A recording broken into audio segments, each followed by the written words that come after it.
Hey, this is Chuck with Edge Revival again. I wanted to thank Evan from Medina for bringing out his knives for me to sharpen. As you can see, there's a nice shun knife with a few nicks in it that need to be taken care of.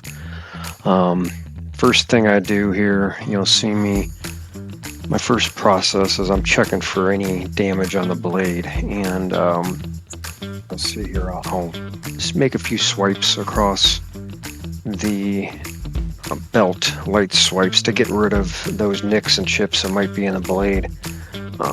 You'll see me do this a few times with a few different knives, and then after I move those chips, I'll move into using the angle guide, which I do most knives at Western and German knives at 17 degrees and Japanese knives at 15 degrees. But I'll do a swipe or two till I feel a burr, and that's what I'm doing right now. I'm feeling for that burr, and that means a new edge has been created. Sometimes it takes several swipes depending on the damage of the blade and how dull it is. But yeah, this is essentially my process here to get these knives sharp.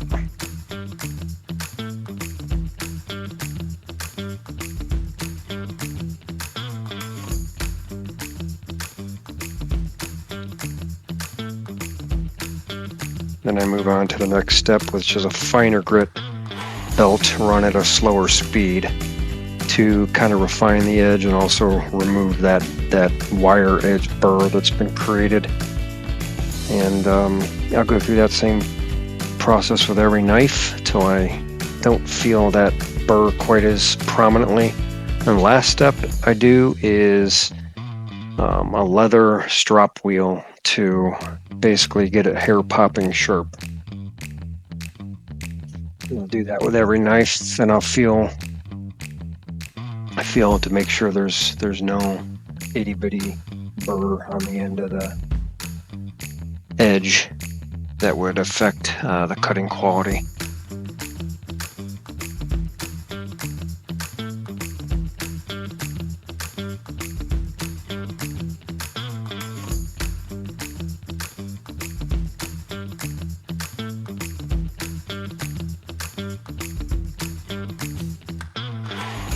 And at the end here, you'll see I'll do some testing on really fine paper that if you're not sharp, you're not going to be able to cut it.